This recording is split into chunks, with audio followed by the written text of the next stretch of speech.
बंद होने वाली है देश के कई बड़े बैंक, खाता धारक हो जाएं सावधान। जी हां, सरकार देश के कई बड़े बैंकों को बंद करने की तैयारी कर रही है। ऐसे में उन लोगों को सावधान हो जाने की जरूरत है जिन लोगों का उन बैंक अकाउंटों में खाता है।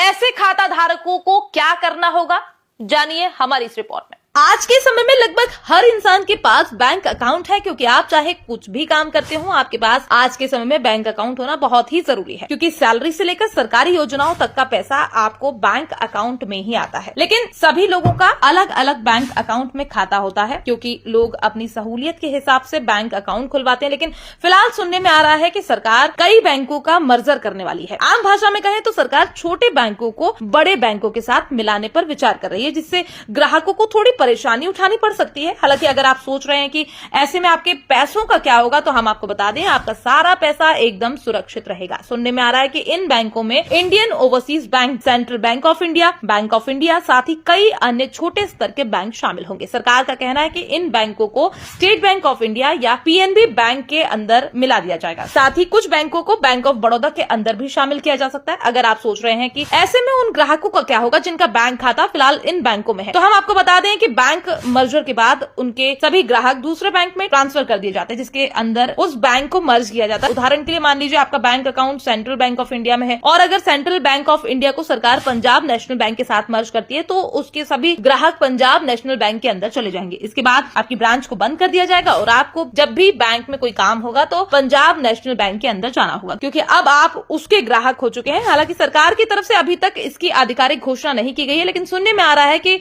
अंदर खाने सरकार इस बात पर मंथन कर रही है कि किस बैंक को किस बैंक के साथ मिलाना सही रहेगा। सरकार का तर्क है कि जब बैंक के अंदर ग्राहक कम होते हैं तो बैंक का खर्च ज्यादा होता है और आमदनी कम, लेकिन अगर उसे ही किसी बड़े बैंक के साथ मर्ज किया जाए तो बैंक के पास पूंजी ज्यादा आ जाती है। इससे बैंक ग्राहकों को ज्यादा से ज्यादा लोन देने में सक्षम हो पाता है। हालांकि इस तरह से बैंकों को मर्ज करने का काम कोई पहली बार नहीं किया जा रहा है। इससे पहले भी देश के अंदर कई बैंकों को मर्ज किया जा चुका है। साल 2017 के अंदर देश में कुल 27 सरकारी बैंक थे, लेकिन लगातार बैंकों के मर्ज के कारण साल 2020 में ये संख्या 12 पर आ गई। ऐसे में अगर सरकार एक बार फिर से बैंकों को मर्ज करने का काम करती है तो ये संख्या और ज्यादा कम हो सकती है। हालांकि अभी देखना होगा कि सरकार किन बैंकों को मर्ज करने का आखिरी फैसला लेती है और उन्हें किन बैंकों के साथ मर्ज किया जाता है। लेकिन उससे पहले आप हमारा ये वीडियो अपने दोस्तों के साथ जरूर शेयर कर दें, जिससे दूसरे लोगों को भी पता चल जाए कि अगर उनका बैंक किसी भी बैंक के साथ मर्ज किया जाता है तो उन्हें घबराने की जरूरत नहीं है, क्योंकि उनके बैंक खाते में जमा पूरा पैसा एकदम सुरक्षित रहता है। लेकिन मर्ज करने के बाद तो पूरी तरह से दूसरे बैंक के ग्राहक बन जाते हैं और उनकी बैंक ब्रांच बंद हो जाती है।